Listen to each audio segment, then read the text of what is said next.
இச்செய்தியை வழங்குபவர் Aalayam Associates Private Limited property developers.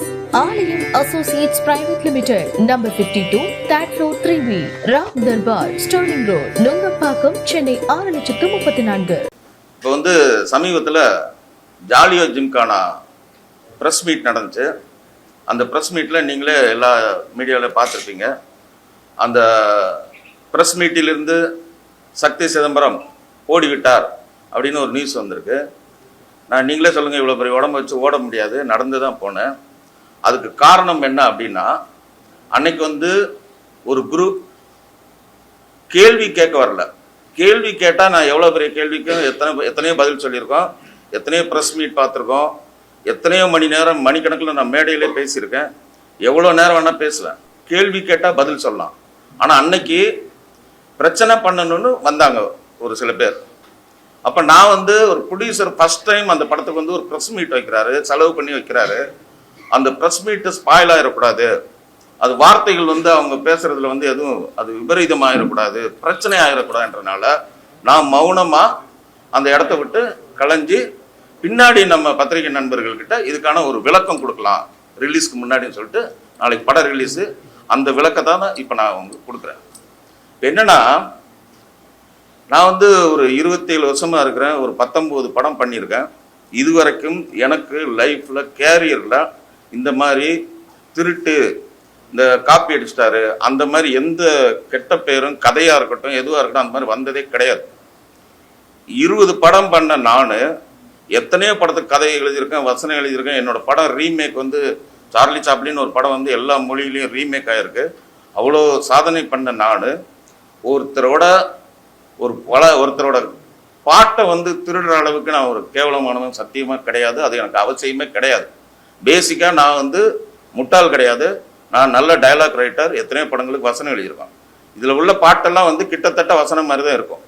அந்த மாதிரி ஒரு பாட்டை ஒரு லொல்லாவும் ஒரு கிண்டலாகவும் நக்கலாகவும் இருக்கிறதுனால அந்த பாட்டை நானும் மியூசிக் டேரக்டரும் சேர்ந்து உட்காந்து அப்படியே தீட்டி தீட்டி தீட்டி தீட்டி அதை உருவாக்கணும். ரெண்டாவது, அவர் தம்பி ஜெகன் என்னுடைய தம்பி மாதிரி தான். அந்த படத்தில் ப்ரொடக்ஷனில் இருக்கார். அவரை நான் இதுவெல்லாம் சொல்லலை, ஆர்வக்கோளாறு ஏதோ பண்ணுறாரு. அவர் ப்ரொடியூசர் சொன்னார், இந்த மாதிரி அவருக்கு பாட்டு எழுதுகிற வாய்ப்பு கொடுங்க அப்படின்னு சொன்னார். நானும் சரி ஓகே, அவர் எழுதின கவிதை புக்கெல்லாம் காமிச்சார். நானும் அதை ஆனஸ்டாக அக்செப்ட் பண்ணிட்டு அப்போ ஆனந்த விடனில் அப்போ ஒரு நியூஸ் கொடுக்குறோம்.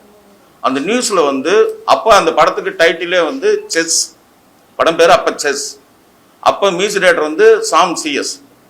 அப்போ இவர் எல்லா பாட்டும் எழுதுறாரு, இதில் பர்டிகுலராக ஒரு பாட்டு எழுதுறாரு. நம்ம பூஸ்ட் பண்ணி அன்னைக்கு தேதியில் ஒரு நியூஸ் சொல்கிறோம். இப்போ எத்தனையோ படத்தில் ஒரு நியூஸ் வரும், அதில் இப்போ சாம் சிஎஸ்ன்னு வந்திருக்கு. அப்போ சாம் சிஎஸ் இப்போ இந்த படத்துக்கு நான் தான் மியூசிக் டைரக்டர்னு வர முடியுமா?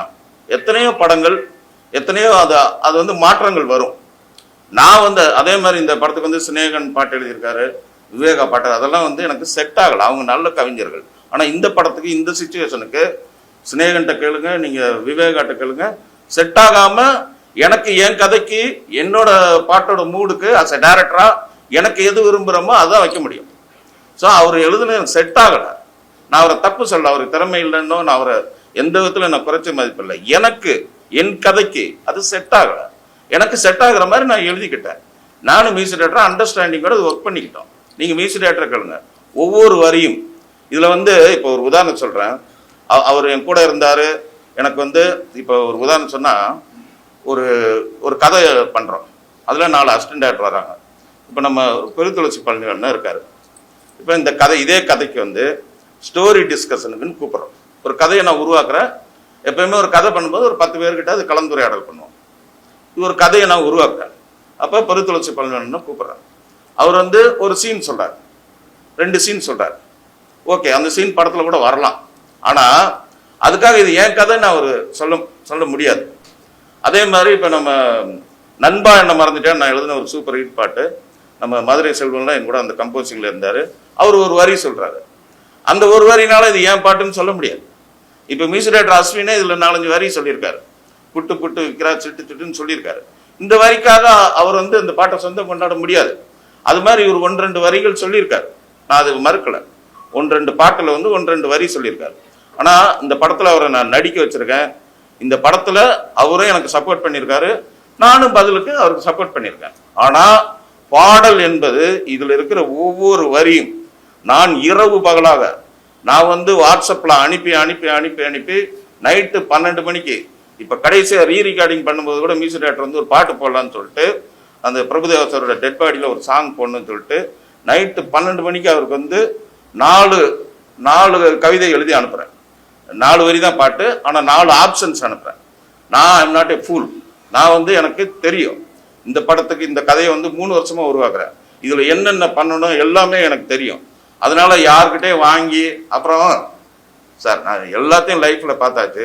ஒரு சின்ன பையனோட லைஃப்பை வந்து அப்படி சுரண்டி அதை என் பேர் நான் பேசிக்காக பாடலாசிரியர் கிடையாது, அது என்னோட ஃபியூச்சரும் அது கிடையாது. நான் டைரக்டர். ஆனால் இந்த படத்துக்கு நான் பாட்டு எழுதியிருக்கேன். அப்போ நான் எழுதின பாட்டுக்கு இன்னொருத்தர் நான் பெற்ற பிள்ளைக்கு இன்னொரு பேர் போட முடியாது. அதுதான் இப்போ பிரச்சனை. ஸோ இந்த படத்தில் இருக்கிற எல்லா பாடல்களும் 4-5 வரிகள் வந்து ஜெகன் எழுதுனது உண்மை. 2 பாட்டில் 4-5 வரி எழுதியிருக்காரு. ஆனால் முழு பாடல்கள் அவர் எழுதலை. நான் இன்னும் ஆனஸ்டாக சொன்னேன், அந்த 2 பாட்டுக்கு வேணும் பேர் போட்டிருந்தேன். இல்லைன்னு எனக்கு போட்டால் எல்லாம் நீங்கள் முதல்ல ஒரு ஸ்டேட்மெண்ட் சரி நான் சொன்னேன்றதுக்காக பண்ண முடியாதுல்ல, நீ அதுக்கு ப்ரூவ் பண்ணலையே, நீ ஃபியூச்சரில் ப்ரூவ் பண்ணு, நீ புத்திசாலி இருந்தால் பின்னாடி ப்ரூவ் பண்ணி இதில் பண்ணாததுக்கு நான் அந்த கிரெடிட் கொடுக்க முடியாது. இப்போ நான் எப்பவுமே ரொம்ப லைஃப்பில் ரொம்ப அடிபட்டு வந்தவன். ஏட்டிக்கு போட்டின்னு ஒரு படம், அந்த படத்தில் நான் அசிஸ்டன்ட் டைரக்டராக ஒர்க் பண்ணேன். அந்த சூழ்நிலை காரணமாக என்னோட டைட்டிலில் வந்து முழு படம் ஒர்க் பண்ணி என் பேர் அசிஸ்டன்ட் டைரக்டர்னே வராது, நடிகர்கள் பேரில் என் பேர் போட்டாங்க, சின்ன சீன் நடித்தேன்னு சொல்லிட்டு. அதுலேருந்து எனக்கு ஒரு வைராக்கியம். என் படத்தில் அசிஸ்டன்ட் டைரக்டராக ஒரு நாள் ஒர்க் பண்ணால் கூட அவங்க பேரை டைட்டில் கிரெடிட் போடுவேன். எனக்கு அதில் எந்த மைனஸுமே கிடையாது. ஆனால் இந்த ஒரு டைட்டில் கிரெடிட் வச்சு அந்த அசிஸ்டன்ட் டைரக்டருக்கு நாளைக்கு ஃபியூச்சரில் ஒரு படம் கிடைச்சா எனக்கு அது சந்தோஷம். ஸோ அந்த மாதிரி டைட்டில் கிரெடிட்டுக்கு வந்து நான் பயப்படுறவனே கிடையாது. இந்த படத்துலேயே ஆண்டின்னு சொல்லி ஒரு கிரியேட்டிவ் ஹெட், ப்ரொடியூசருக்கு வேண்டிய நண்பர், அவர் வந்து மகாராஷ்டிராவில் இருக்கார். அவர் பேரை போட மறந்துட்டேன். அதுக்கப்புறம் டிசைனருக்கு ஃபோன் பண்ணி சார் கிரியேட்டிவ் ஹெட் ஆண்டின்னு போடுங்க அப்படின்னு சொன்னேன். இது ஜெகனுக்கு தெரியும். ஸோ ஒருத்தரோட கிரெடிட்டை வந்து நான் எந்த காரணத்தை கொண்டும் அந்த உழைப்புக்கு தகுந்ததை கண்டிப்பாக கொடுத்துருவேன். இந்த படத்தை பொறுத்த வரைக்கும் ஆல் சாங்ஸ் ரிட்டன் பை சக்தி சிதம்பரம். இது என் கூட இருக்கிற பிரபுதேவாவுக்கு தெரியும், என்னோட மியூசிக் டைரக்டருக்கு தெரியும், எல்லாருக்கும் தெரியும். இது ஒரு படம் ஜெயிச்சுன்னா, ஒரு பாட்டு ஜெயிச்சுச்சுன்னா, ஒரு படம் ஜெயிச்சுன்னா இந்த பழுத்த மரத்தை கல்லடி அடிக்கிற மாதிரி இது என்னதுன்னு சொல்றது வந்து இது. அப்புறம் ஒரு சபையில் வந்து ஒரு பேட்டி கொடுக்கறது, என்னென்னமோ பேசிட்டு தெரியுறாங்க அந்த தம்பி. நான் எனக்கு என்ன பயமா இருக்குன்னா, அப்புறம் சொல்லியிருக்காரு அவருக்கு தத்தகாரம் கூட தெரியாதுன்னு இருக்காரு. எனக்கு 20 படம் பண்ணியிருக்கேன், எத்தனை பாட்டு ஹிட் பாட்டு கொடுத்துருக்கேன், ஆசைப்பட்ட எல்லாத்தையும் காசு இருந்தவங்களா, அது டியூனே வேற. நாங்கள் தான் அதை டியூனுக்குள்ளே நானும் தேவாசாரம் கொண்டு வந்து ஒரு புது கவிஞரை வச்சு அது பண்ணோம். தத்தகாரம் எனக்கு தெரியாதுன்னு ஒரு டைரக்டர், இத்தனை படம் பண்ண டைரக்டரை பற்றி சொல்கிறேன். இந்த தம்பியை நாளைக்கு எந்த டைரக்டர் கூப்பிடுவாங்க, எனக்கு வருத்தமாக இருக்குது. எனக்கு நிறைய டேரக்டர் ஃபோன் பண்ணாங்க, டேரக்டர் யூனியன்லேருந்து பண்ணேன். என்ன சக்தி சார் உங்களை பற்றி இந்த மாதிரி சொல்கிறாங்க, விடுங்க சின்ன பையன் ஏதோ சொல்கிறாப்ல அப்படின்னு தான் நான் அது பெருந்தன்மையாக எடுத்துக்கிட்டேன். அவருக்கு தத்தகாரத்தை பற்றி தெரியாது. அப்புறம் எங்கள் ப்ரொடியூசர் வந்து 8 கோடி ரூபாயில் படம் பண்ண சொன்னார், இவர் 15 கோடி ஆக்கிட்டாரு. அதனால வந்து அது வந்து இல்லைன்னா படத்தை வந்து அவர் நிறுத்திடுவார்.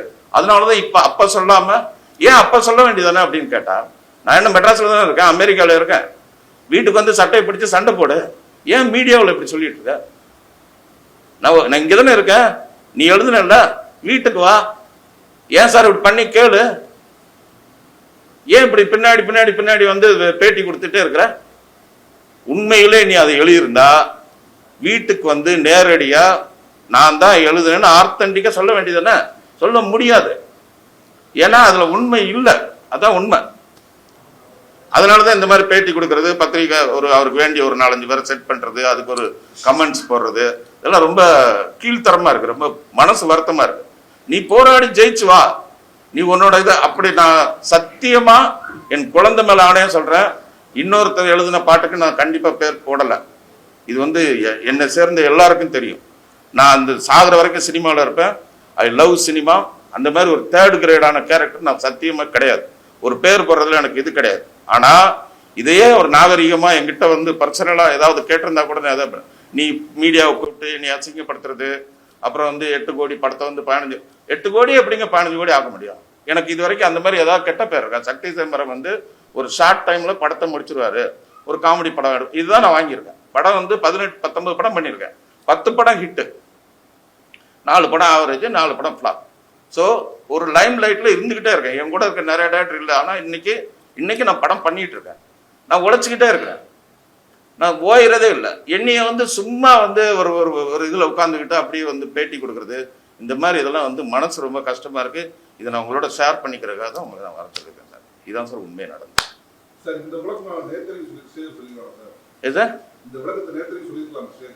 சார் அதான் சார் 4 பேர் வந்து இப்போ நீங்கள் கேட்குறீங்கல்ல, இது நாகரிகமான கேள்வி.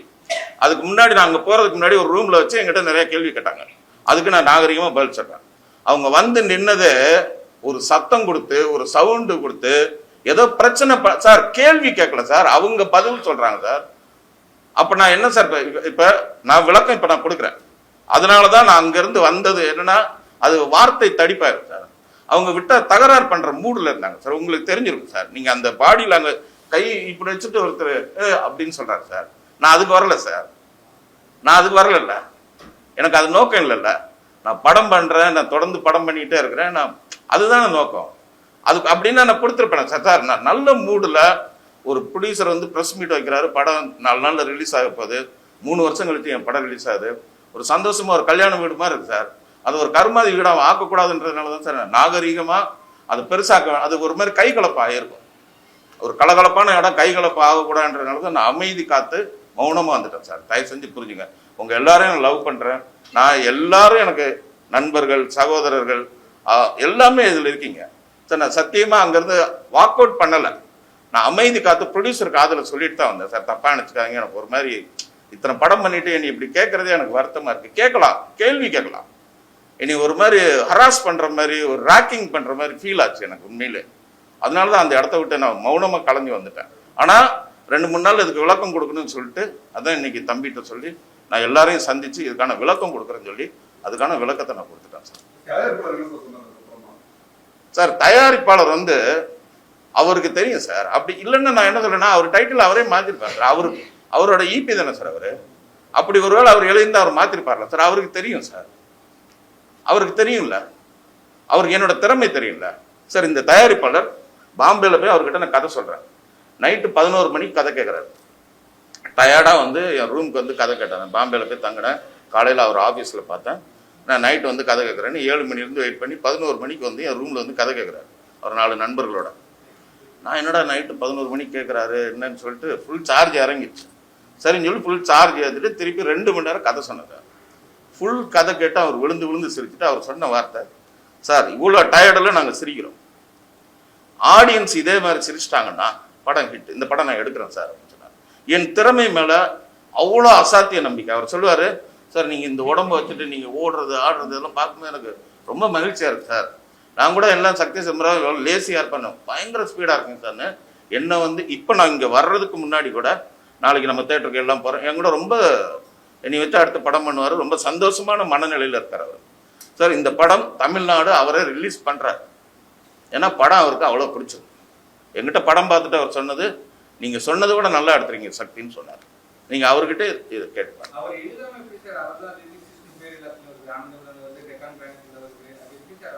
சார் அதான் இப்போ நான் சொன்னேன் சார், ஆனந்த விகடனில் வந்து நான் கொடுத்த பேட்டி தான் சார். இப்போ செஸ்ன்னு தான் அதுக்கு டைட்டில் வச்சோம் சார், சாம் சிஎஸ் தான் அதுக்கு மியூசிக் சார். முதல்ல எல்லா பேருமே மாறி இருக்கும். முதல்ல தேவயானி நடிக்கிறதா இருந்துச்சு, நிறைய மாற்றங்கள் இருக்கும். KS ரவிக்குமார் நடிக்கிறாங்க, அந்த கேரக்டர் இப்போ நான் நடிச்சிருக்கேன். அந்த மாதிரி கொடுத்ததுல அது வந்திருக்கு, அவ்வளோதான். அதான் சார், அதுதான் டெக்கான் கிரானிக்கல் சார். எதில் கொடுத்துருங்க நான் தான் சொல்றேனே, அதே நான் தானே கொடுத்தேன். அப்போ நான் அது ஓகேன்னா ஓகே பண்ணிடுவேன்ல, ஓகே இல்லைல்ல, அதுதானே இவ்வளோ நேரம் நான் விளக்கம் சொல்லியிருக்கேன் சார். அது வந்துருச்சுங்கிறதுக்காக அது இது கிடையாது சார். அது இப்போ ஒரு படத்தில் உங்களுக்கே தெரியும், இந்த படத்தில் இந்த ஹீரோ நடிக்கிறான்னு வரும், கொஞ்ச நாள் கழிச்சு இப்போ வணங்கான்னு ஒரு படம், அது வந்து முதல்ல யார் ஹீரோன்னு உங்களுக்கு தெரியும், அதுக்கப்புறம் இப்போ யார் ஹீரோன்னு தெரியும். இப்போ அதுக்காக சூர்யா சார் வந்து ஏன் இதுன்னு அப்படி அது இல்லைல்ல. சினிமா ஃபைனலாக எண்டு ப்ராஜெக்ட் என்ன ப்ராடக்ட் என்னங்கிறத வச்சு தான் இருக்குது. எண்டில் ஒரு டைரக்டர் என்ன டிசைட் பண்ணுறான்றதே இருக்குது. நான் இத்தனை படம் பண்ணியிருக்கேன், என்னோட டெசிஷன் இது.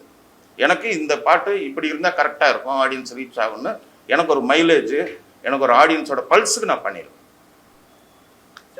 அறிவிச்சிட்டு அப்புறம் மாத்தினேன்னு சொல்றீங்க. ஆனா அந்த செய்தியில என்ன சொல்லிருக்கீங்க அப்படின்னா எழுதிருக்கார் அப்படின்னு சொல்றீங்க. வந்து பேட்டி வந்து அதான் அது அது ஸ்லிப்ல வர்றதா சார். அது இவ்வளவு அக்யூரேட்டா தலைவா உங்க மேல வந்து எந்த குற்றச்சாட்டுமே வந்து இல்லைங்க. ஆனா உங்களுடைய என்னமா கண்ணு படம் சத்யராஜ் வச்சு எடுத்தீங்க இல்லையா, அது வந்து ஆனந்தராஜை வச்சு சபாஷ் பாண்டியா அப்படிங்கிற பேர்ல சமூக வெளிங்கிற இயக்குனர் எடுக்க முயற்சி செஞ்சு 18 நாள் அந்த படம் டிராப் ஆகுது. ஆனா அதே படத்தை கிட்டத்தட்ட ஒரு 2 வருஷம் கழிச்சு அதே கதையை நீங்க எடுத்தீங்கன்னு ஒரு குற்றச்சாட்டு ஏற்கனவே உங்க மேல இருக்கு. அப்படி இருக்கும்போது இப்போ நீங்க சொன்ன வார்த்தைகள் தான் இவர் தான் எழுதியிருக்காரு அப்படின்னு சொல்லிட்டு இப்போ அதையே மாத்துறீங்க. பட் இப்போ சொல்லுங்க கூட பெரிய மேல குற்றச்சாட்டு இல்ல அப்படின்னு இல்ல சார். அந்த மாதிரி இல்ல இல்ல இருங்க இல்ல இல்ல இல்ல அந்த இல்ல இல்ல தலைவா வரும் ஒரு நிமிஷம். இல்லைண்ணா அப்படி நான் வந்து அது அது மாதிரிலாம் வரும். இப்போ இந்த சார்லி சாப்ளின் படம் பண்ணேன் இல்லையா, அது வந்து யாருக்கு மாப்பிள்ளை யாரோன்னு ஒரு படத்துல இருந்து அடிச்சதுன்னு சொல்லி வந்துச்சு. யாருக்கு மாப்பிள்ளை யாரோல ஒரு 4 சீன் தொடர்ச்சியா வரும். எல்லா படமுமே ஏதாவது ஒரு ரிசம்பிளன்ஸ் வரும். அந்த அதை எதை ப்ரூவ் பண்ணியிருக்காங்களா, சொல்ல தானே செஞ்சாங்க. அது ப்ரூவ்டு அப்படின்னா அதை நிறுத்திருப்பாங்களா சார்? அந்த மாதிரி விமர்சனங்களை நம்ம தாண்டி தான் சார். நீங்க அந்த மாதிரியே விமர்சனமே வரல அப்படின்னு நான் சொல்றேன். ஆமா இங்கிலீஷ்காரன் கூட கொடுத்து இல்ல சரி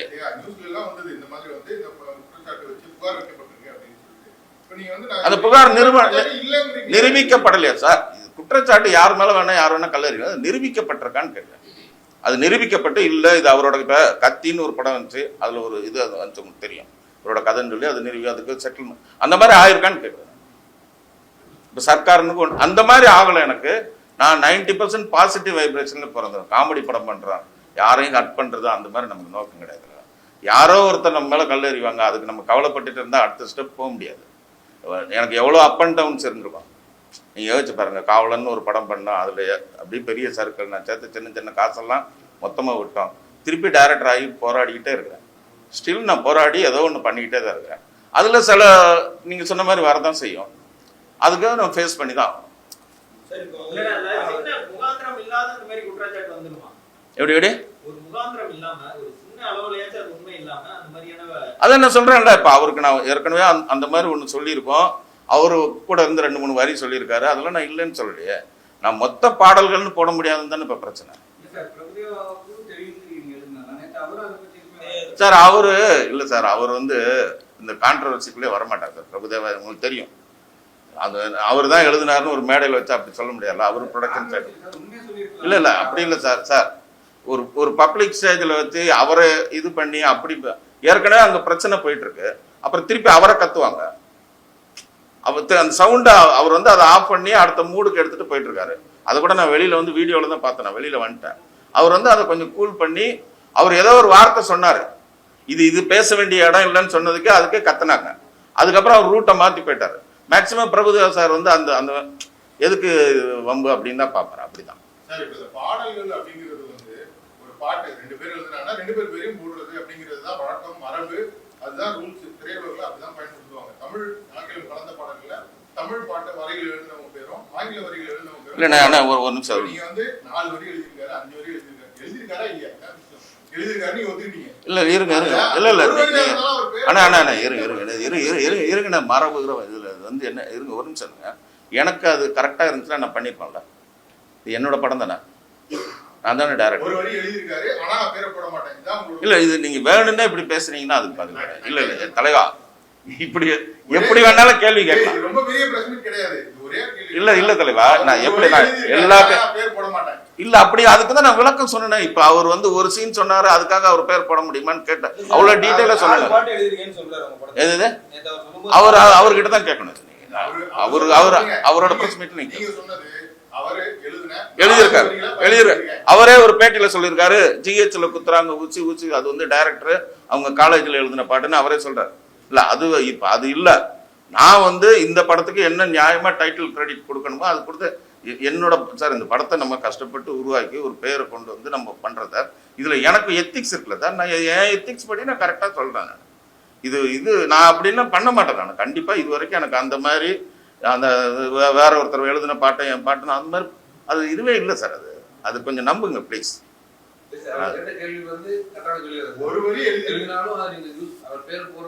இல்லையா அப்ப அதுக்குதான் அவ்வளவு குழந்தைக்கு சொன்ன மாதிரி சொன்னேன். அவர் ஒரு சீன் சொன்னா அப்ப வந்து கதை போடுவீங்களான்னு கேட்குறேன். சார் சீன் வேற இல்ல இப்ப அதான் சொன்ன மதுரை செல்வம் வந்து நண்பா என்ன மறந்துட்டேன் 4 வரி சொல்லியிருக்காங்க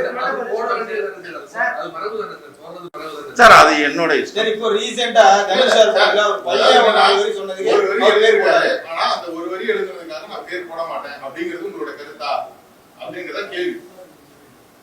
இல்ல சார் இது எனக்கு புரியல சார். ஒரு வரி எழுதியிருக்காங்க ஒத்துக்கிறேன். ஒரு வரியாவது பாட்டுல பயன்படுத்தி அப்ப பாட்டுல வந்து ஒரு வரி எழுதியவர்னு போடணுமா? இத பயன்படுத்திங்களா? இந்த பாடலில் ஒரு வரி எழுதியவர்னு போடணுமா? பயன்படுத்தி இல்லங்க பயன்படுத்துறதுக்கு நான் ஒரு படத்துல நடிக்க வைக்கிறேன்.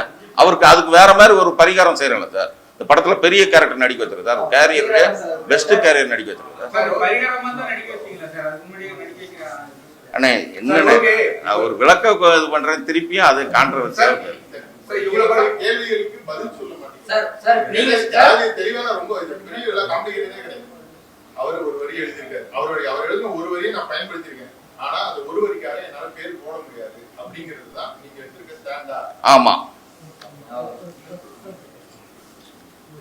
வேற ஏதாவது கேள்வி இருக்கா? படத்துல வந்து என்னவா வர்க் பண்றாரு? படத்துல ஈபி அவர் பேரு அவர் வேண்டான்னு சொல்றாரு. சார் நீங்க இவ்வளவு படம் பண்ணிருக்கீங்க, நிறைய பேர் வந்துட்டு இருக்கீங்க. இந்த ஒரு சாங் 6 சாங்காக நீங்க விட்டு கொடுக்க மாட்டீங்க. எதனால, என்ன ரீசன்? இல்ல விட்டு கொடுக்கல சார். நான் எழுதின பாட்டுக்கு நான் என் பேரை போட்டது ஏன் ஏதாவது ஒண்ணு இல்ல வளரும் கலைஞர் அப்படி இப்ப நான் எழுது என் உழைப்புக்கு நான் இன்னொருத்தர் பேர் நான் இது ஒவ்வொரு வரியும் நான் எழுதுன்னு எழுத்து சார். இது ஏன் விட்டு கொடுங்கன்னு சொன்னா இது என்ன பேச்சு? அப்ப யாரோ ஒருத்தர் ஒரு அசிஸ்டன்ட் டைரக்டர் கஷ்டப்படுற நீ டைரக்ஷன் பேர் போட்டுக்கன்னு சொல்ல முடியுமா? இது எனக்கு தானே சார் தெரியும். அந்த வழி என்னன்னு எனக்கு தெரியும். நான் பாட்டை எழுதியிருக்கேன். அது அசிஸ்டன்ட் லிரிக்ஸ் அப்படி கூட போடணும் சார். எது பாடல இப்போ உதவி பாடலாம்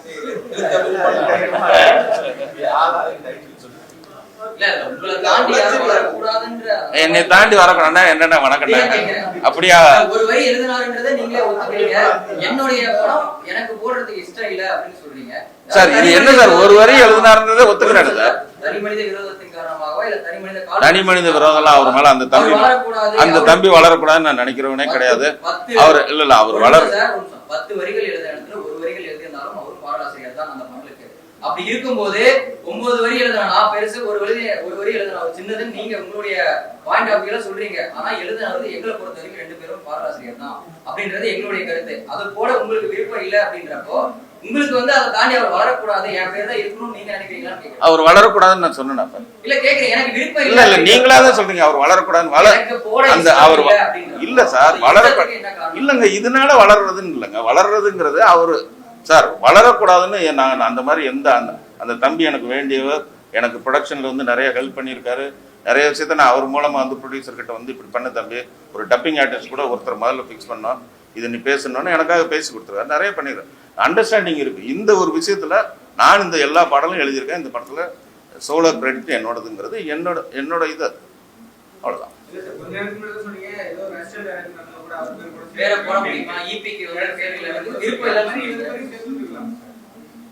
இல்ல ஏன் இது இவ்வளவு தலையா?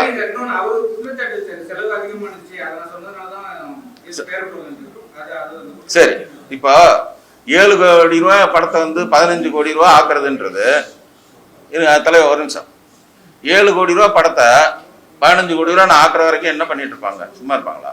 சொல்லுங்க சொல்லுங்க. ஒரு ஈபி வந்து சும்மா இருப்பாரா?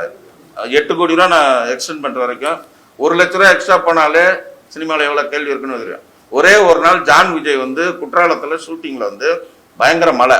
ஆக்சுவலி இதுல நிறைய ஆர்டிஸ்ட் 18 ஆர்டிஸ்ட். ஜான் விஜய் வந்து அன்னைக்கு சும்மா உட்கார வேண்டிய சூழ்நிலை ஆயிடுச்சு.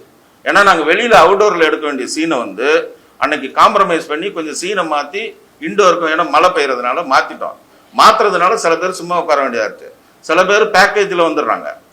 ஜான் விஜய் வந்து பெர் டே பேசிஸ்ல வர்றாரு. அவருக்கு ஒரு நாளைக்கு 1 lakh. அவரு சும்மா உட்காந்துருக்காரு. இதை வந்து போட்டோ எடுத்து ப்ரொடியூசருக்கு அனுப்பி 1 lakh லாஸ் ஆயிடுச்சுன்னு சொல்லி ப்ரொடியூசர் எனக்கு மெசேஜ் போட்டு வாட் ஹேப்பன்னு அனுப்புறாரு.